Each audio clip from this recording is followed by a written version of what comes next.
Bonjour à tous, bienvenue dans ce nouvel épisode Porte close, mes choix, mon chez moi, dédié à la compréhension et à l'aménagement de nos intérieurs. On ferme la porte, c'est parti pour une vingtaine de minutes entre nous. Avant de commencer, est-ce qu'on ne prendrait pas une minute pour exprimer notre reconnaissance face à ce retour du soleil et aux journées qui rallongent ? Ah non mais franchement, est-ce que ça ne fait pas toute la différence ? J'ai écrit cet épisode devant ma fenêtre, inspiré par un cadre idyllique, mêlé du chant des oiseaux et de la lumière chaude des rayons du soleil. Ce qui a eu un effet magique sur moi. L'écriture est venue tout de suite, sans effort. Non, c'est faux. Comme d'habitude, c'était un bon tritouillage de cerveau. De longues minutes de recherche. 1 ou 2, mais pourquoi je m'inflige ça ? Mais c'est comme le sport. Ça tire, ça saoule, mais il y a cette addiction qui fait qu'on y retourne. D'ailleurs, si les épisodes vous plaisent, n'hésitez pas à encourager la chaîne en commentant, en partageant et à me retrouver sur Instagram. Enfin bon, c'est vrai que si l'écriture de mes scripts ne sont pas toujours un long fleuve tranquille, en revanche, c'est tout à fait exact que je bénéficie d'un cadre idyllique pour travailler. Et ça n'en tient en rien à la chance ou du hasard. Je me connais, je sais ce dont j'ai besoin pour bien travailler. Et j'ai aménagé mon espace en conséquence. Parce que si vous saviez qu'il vous faut beaucoup de lumière pour travailler, est-ce que vous aménageriez vos bureaux dans une grotte ? Eh bien, c'est cette pensée qu'on va analyser et aborder aujourd'hui à travers le récit de la session coaching de José. José est un récent quarantenaire et un tout nouveau propriétaire. Après des années de réflexion et quelques économies, avec sa femme, ils ont fini par acheter la maison de leur rêve en banlieue. Désormais, ils profitent de leurs 120 mètres carrés avec étage sur rez-de-chaussée, composé d'une cuisine ouverte sur l'espace salon-salle à manger et 3 chambres dont une transformée en bureau, celui de José. Oui, parce que José est journaliste. Donc quand il n'est pas sur le terrain ou au bureau, il travaille principalement de chez lui. Il lui fallait donc impérativement sa pièce. Les 2 autres chambres sont la chambre conjugale et la chambre d'amis / pièce fourre-tout parce que bon, que ce soit une pièce ou un espace, on a tous besoin d'un endroit pour ranger le bordel de notre vie. Même Monica Geller en avait une. Ceux qui savent. Donc si je me retrouve en coaching avec José, vous l'aurez compris, c'est par rapport à ce fameux bureau, sa pièce. Elle est grande, elle semble avoir tout ce qu'il faut. Et pourtant, José n'y travaille pas. Il s'est fait un 2e bureau d'appoint dans le salon et ça rend folle Gabrielle, sa femme. C'est d'ailleurs elle qui m'a contacté. C'est assez rare que l'initiative de me contacter vienne d'un homme, ce que je trouve dommage. Je suppose que c'est parce qu'ils ont souvent des a priori sur ce que je peux apporter. Ils ont cette sensation que je vais leur parler chiffon, et ça ne les intéresse pas. Cette vision des choses tient aussi du public que je vise, qui se situe socio-économiquement autour du français moyen, oscillant entre des gens qui font attention à leurs dépenses, mais qui peuvent se permettre d'en faire, et ceux qui arrivent à se payer des vacances d'été pas trop dégueulasses. Je vous expliquerai un jour pourquoi j'ai fait le choix que j'estime engagé de viser ce type de public. Je pense que ça peut être intéressant. Mais du coup, c'est aussi un public qui n'est pas forcément accoutumé à bénéficier de ce type de service. Donc assez souvent, je dois expliquer en quoi tout un chacun a le droit de bénéficier de conseils, au-delà de celui commercial et difficilement personnalisé qu'on peut avoir en magasin pour profiter d'un intérieur qui vit, qui vibre, qui nous apporte du positif. Après, je ne dénigre en rien tous les vendeurs en magasin. Certains sont passionnés et investis, et apportent les meilleurs conseils qu'ils peuvent et on les en remercie. Bref, pour en revenir à José, sa femme m'a contacté parce que son mari s'est accaparé un bout du salon pour en faire un bureau, alors qu'il a une pièce pour ça. Pourquoi la délaisse-t-il ? C'est d'ailleurs une des premières questions que j'ai posées à José. Pourquoi fuit-il son bureau ? Pourquoi préférer un coin de pièce à une pièce tout entière ? Sa réponse ? Je ne sais pas. Il me précise qu'il n'arrive pas bien à y travailler et qu'il se sent plus à l'aise dans le salon.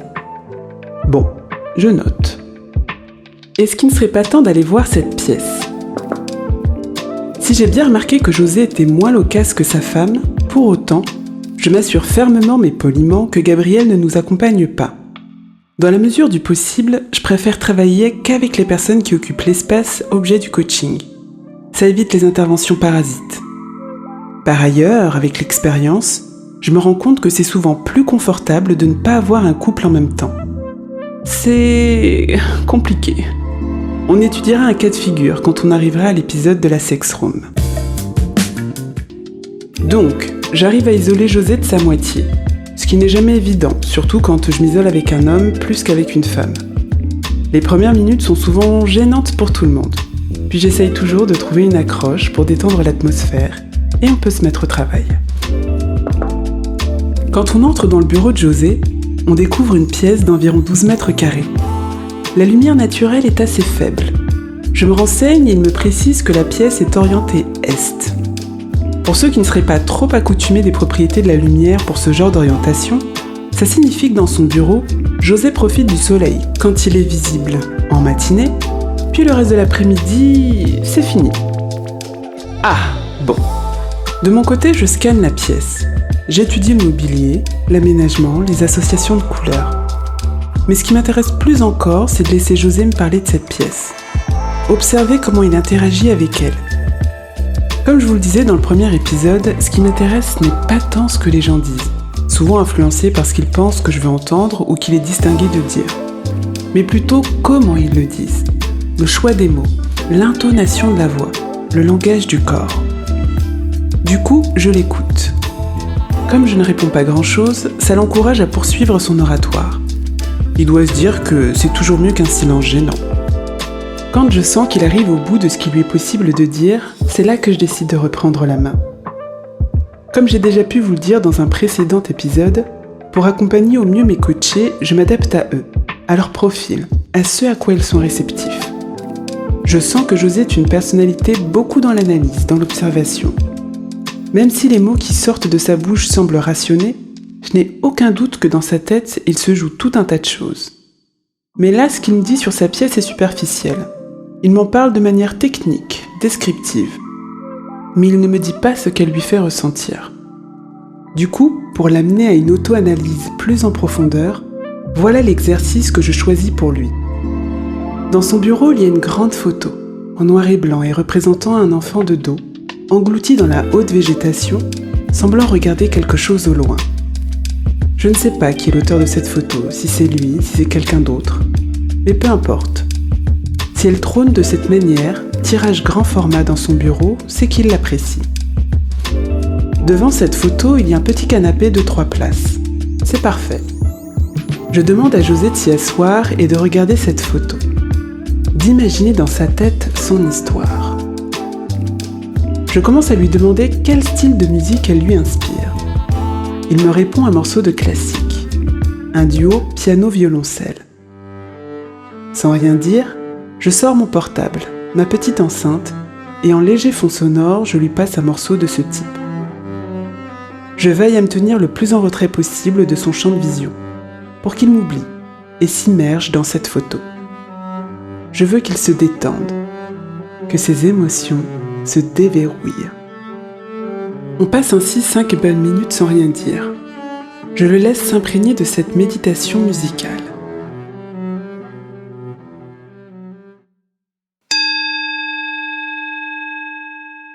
Petit à petit, je le ramène à moi.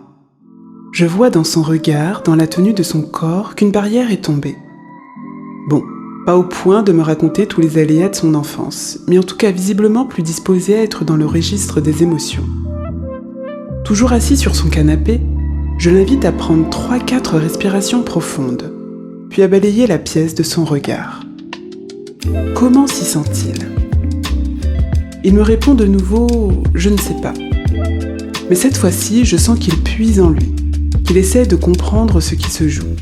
Pour l'accompagner dans sa réflexion, je l'invite à décortiquer un par un chaque élément qui compose la pièce.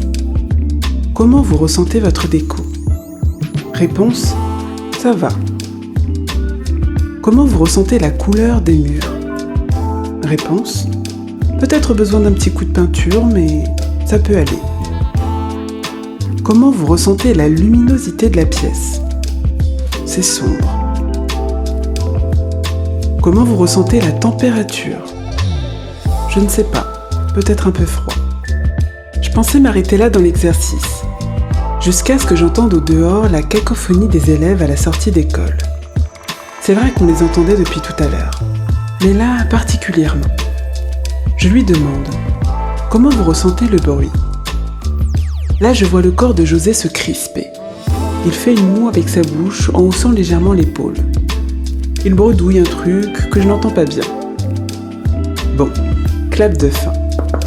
L'exercice se termine là.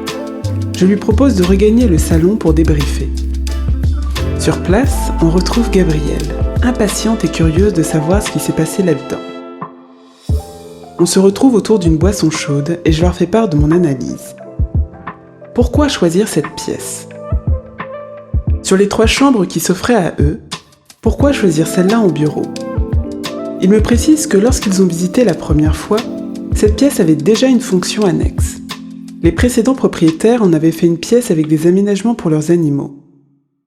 Par ailleurs, avec la pièce fourre-tout, elles sont plus petites en termes de superficie que leur chambre à coucher, qui est d'un peu plus de 15 mètres carrés contre 12 pour les 2 autres. En emménageant, ça leur semblait donc évident de reprendre cette distribution des pièces. On arrive là à la leçon de notre histoire. Notre faculté à raisonner sans aucune logique. Allez, soyez honnêtes. Combien d'entre vous auraient fait la même chose que José et Gabrielle ? Choisir sa chambre parmi celles proposées, pour seul critère que c'est la plus grande. Avoir de l'espace. Avoir de l'espace. Qu'on se le dise, vous comme moi avons très bien été biberonnés à nos sociétés capitalistes. Naturellement, avec d'énormes guillemets bien sûr, on pense instinctivement que plus c'est grand, plus c'est beau, mieux c'est. On n'y réfléchit même plus. Sauf si bien sûr on est dans un mode de vie qui vient court-circuiter cette pensée dominante. Par pensée dominante, je fais référence à l'ensemble des idées, croyances et valeurs qui sont largement acceptées et reproduites au sein d'une société. Elles sont souvent façonnées par les institutions comme l'éducation, les médias, les politiques ou encore la religion. Ça participe à maintenir un certain ordre social parce que si on pense tous, ouvrez les guillemets, pareil, on va tous dans la même direction. On veut les mêmes choses. Ça crée un groupe. Et des gens bien contents d'être aux commandes. Mais ça, c'est une autre histoire. Du coup, je comprends que Gabrielle et José aient fait de leur chambre celle qui était la plus grande. Tout comme en avaient fait de même les précédents propriétaires. Mais est-ce que les comprendre, c'est être d'accord ? Pas forcément. Faut que je creuse. Quelles caractéristiques ils apprécient de leur chambre à coucher ?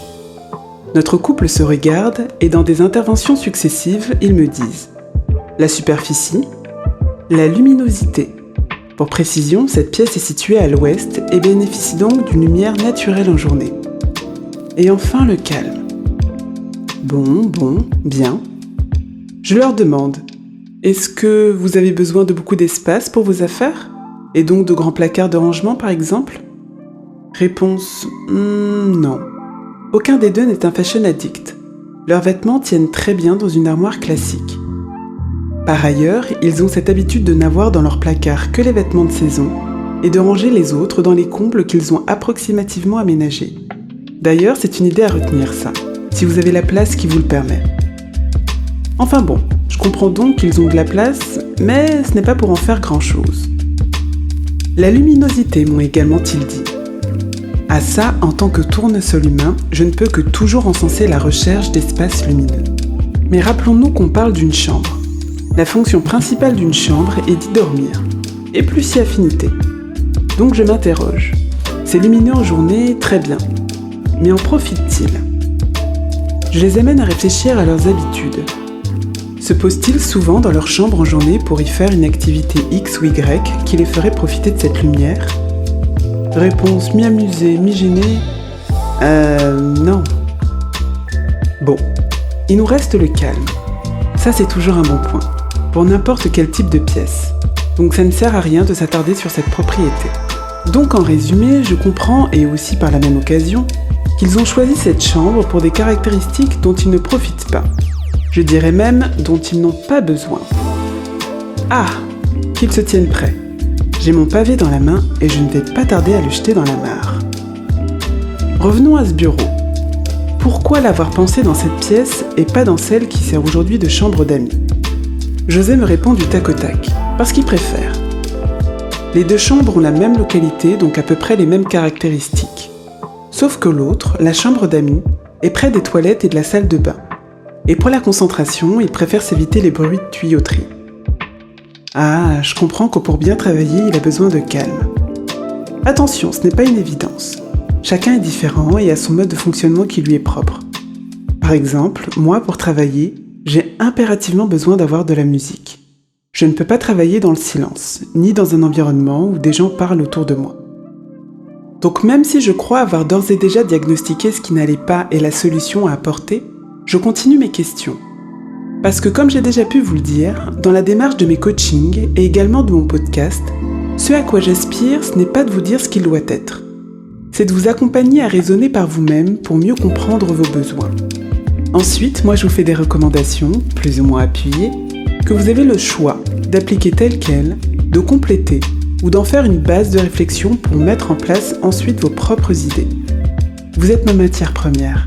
Ce que je fais, c'est pour vous et avec vous. Donc ce que j'aimerais savoir, c'est de quel environnement José a besoin pour bien travailler. Je vois sur son visage qu'il réfléchit. C'est peut-être la première fois qu'il se pose la question. Il me dit « je ne sais pas ». De calme, pour contraster avec l'ambiance de son bureau pro. D'une fenêtre, avec vue dégagée pour avoir de la lumière. Et puis des rangements pour ses affaires. Très bien. Comparons ce à quoi il aspire à ce qu'il a. J'invite le petit couple à regagner le bureau. Debout dans la pièce, on voit d'entrée de jeu qu'il y a tout ce qu'il faut niveau rangement. Rien ne traîne. On peut donc supposer que chaque chose a la possibilité d'être rangée. Côté fenêtre, le vis-à-vis n'est pas direct et selon moi pas dérangeant. Mais je demande son avis à José, qui confirme. En revanche, niveau lumière naturelle, il concède qu'elle pourrait être mieux. On en arrive enfin au silence. Je me rappelle de ce que José m'a dit sur le choix de cette pièce afin d'éviter les nuisances sonores des toilettes et de la pièce d'eau. Je me souviens par ailleurs de la crispation de son corps quand on a parlé du bruit que faisaient des écoliers au dehors. Qu'en pense-t-il ? Un silence s'installe, très vite suivi d'un énième « je ne sais pas ». Mais celui-ci est différent. On sent qu'il réfléchit, qu'il a pris le pli de l'exercice et que maintenant, il est dans l'introspection. Il réfléchit, lentement mais sûrement. Il m'explique qu'il a toujours évolué dans le bruit, dans les énergies dynamiques. Ça a toujours fait partie du boulot. Mais depuis qu'il prend de l'âge, qu'il est moins sur le terrain, il réalise qu'il apprécie le calme quand il est chez lui. Bon, et comment ressent-il le bruit de la rue ? Pour vous donner le contexte, la maison de José et Gabriel est située dans une rue souvent empruntée par les adolescents, parce qu'il y a un collège pas trop loin. Apparemment, en journée, on les entend bien, mais dès la fin d'après-midi, début de soirée, c'est très calme. Sauf que pendant les heures où il travaille, José me dit prendre conscience qu'il les entend souvent et que c'est ce qui a pu l'encourager à quitter plusieurs fois la pièce le temps qu'il passe. Bon. On regagne de nouveau le salon. L'heure tourne et il va être temps de conclure. Le couple se pend à mes lèvres pour savoir quelles seraient mes recommandations pour que José réinvestisse son bureau. Gabriel anticipe en me rappelant qu'ils ont emménagé il y a à peine quelques mois. Les finances sont encore un peu serrées. Si je pouvais éviter de leur recommander des travaux d'aménagement trop chers, ça l'arrangerait. Je lui ai dit que j'allais faire encore mieux, que la solution que j'envisageais répondrait à toutes les attentes de José et ce, sans que ça leur coûte le moindre centime. Ah là, je sens que leur attention est portée à leur paroxysme. Loin de moi de faire durer leur suspense, je leur dis que selon moi, d'après mon expertise, il conviendrait d'inverser le bureau et leur chambre. Comment vous dire, ma recommandation a laissé un froid lunaire. Leurs échanges de regards et leur langage du corps étaient sans équivoque. Je me suis même demandé pendant une seconde s'ils n'allaient pas me jeter dehors manu militari. Pour ne pas laisser ce froid nous geler tous, je m'empresse de m'expliquer. C'est pour moi la solution la plus rationnelle.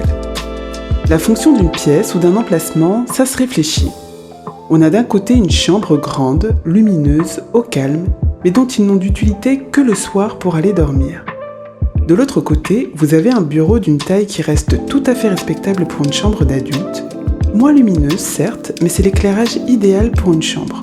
D'autant plus quand on n'en a pas d'autre fonction que le sommeil. Et par ailleurs, le bruit des écoliers ne les incommodera pas aux heures où ils vont se coucher. En ayant son bureau dans leur actuelle chambre, José profitera d'une belle lumière naturelle et de calme tout au long de la journée. Dans les premières minutes, j'encaisse un non catégorique. Pourquoi échanger ? Et puis ça nécessiterait de démonter et remonter l'armoire. Et puis est-ce que je me rappelle que c'est la plus grande chambre ? Et puis s'ensuivent une ribambelle d'arguments sans réel fondement. Derrière tout ça, il n'y a que de la peur du changement. Parce qu'on s'y fait vite à nos petites habitudes. C'est humain. Donc on est là, on argumente. J'essaie de leur expliquer qu'ils ne vont pas perdre en qualité de vie. Je sens que cette proposition contrarie plus Gabrielle qui ne se doutait pas en me contactant pour le bureau de son mari que j'allais proposer quelque chose qui l'impacterait elle aussi. Ce que je comprends tout à fait. Donc je continue à recevoir son argumentaire, à essayer d'expliquer mon analyse au mieux. Au moment où je commençais à me dire que, je vais proposer autre chose, moi je ne suis là pour contraindre personne. Contre toute attente, mon salut vient de la part de José. D'un coup, comme un éclair de pensée, il dit « Mais en fait, elle n'a pas tort. Ça pourrait être une bonne idée d'échanger. » À nouveau, ils s'échangent longuement un regard qui fait probablement état d'une discussion sur une onde que seul leur couple arrive à capter. La séance se conclut par « On va en discuter entre nous, on vous tient informé. » Bon, moi j'aime bien finir mes coachings sur une orientation d'aménagement entendue par tous. Parce que derrière, moi je produis un dossier qui reprend mes analyses et mes recommandations. Ça permet à mes clients de pouvoir ensuite faire leur aménagement à leur rythme et au fil de leur budget. C'est environ 1 heure et demie de travail. Donc si c'est pour rédiger quelque chose qui ne sera jamais lu, parce que les clients ne se sont pas sentis réceptifs à ce que je proposais, bof. Et même à titre personnel, moi j'aime ça apporter des solutions bien-être aux gens. Donc c'est assez rare, mais quand mes sessions coaching ne sont pas concluantes, ça m'embête. J'aurais voulu qu'on prenne un peu plus de temps pour en discuter, mais l'heure était déjà plus qu'entamée et de toute façon, il fallait que les énergies retombent. Ça va, on arrive à la fin, mais il faut bien qu'ils aient le fin mot de tout ça tout de même. Je ne vous parle jamais de l'après-coaching parce qu'il n'y a pas grand-chose à dire. C'est de brefs échanges et de la paperasse. Mais là, alors que je ne pensais plus jamais avoir de leurs nouvelles, je reçois au bout d'1 mois et demi un vocal. À ma grande surprise, c'est José et Gabrielle. Ils m'expliquent qu'après avoir longuement discuté, lu et relu mon dossier de recommandation, ils ont décidé de faire un test. José a mis son bureau d'appoint dans leur chambre et ils ont mis leur matelas dans le bureau pour y passer quelques nuits. Et au final, ça fonctionnait très bien. José a retrouvé le plaisir de travailler dans son bureau et c'est tout aussi appréciable de dormir dans la nouvelle chambre. C'est peut-être même mieux. Désormais, ils sont réveillés par les premières lumières du soleil et ils adorent. Ils ont donc finalisé la permutation. Et ils ont tenu à me remercier d'avoir pensé ce qu'ils n'auraient jamais envisagé par eux-mêmes. Et oui, mes chers auditeurs, ça peut valoir le coup de se faire accompagner. Parce qu'en payant 1 heure de coaching à 75 €, ça leur a permis d'éviter de dépenser 2, 3, 4, voire 5 fois plus cher dans des aménagements qui n'auraient pas réglé le fond du problème. Quand on arrive à identifier ce qui fait qu'on ne se sent pas bien chez soi, on gagne en temps, en effort et en argent. Et ce qu'il y a à retenir dans cet épisode, c'est qu'avant de penser l'aménagement d'une pièce, c'est important d'identifier ses attentes et de les croiser avec les caractéristiques de celles-ci. Parfois, ça ne va pas bien s'accorder. Et c'est là que c'est important de voir ce qu'on peut faire, sans concéder sur son bien-être. Parce que je vous encouragerai et vous accompagnerai toujours à vous sentir bien chez vous. Et puis à vous sentir bien tout court. Voilà, on se quitte là. N'hésitez pas à me rejoindre sur ma page Insta, le lien est en description. Allez, je vous mets à la porte. Je vous dis à très bientôt pour de nouveaux épisodes. Et d'ici là, prenez soin de vous.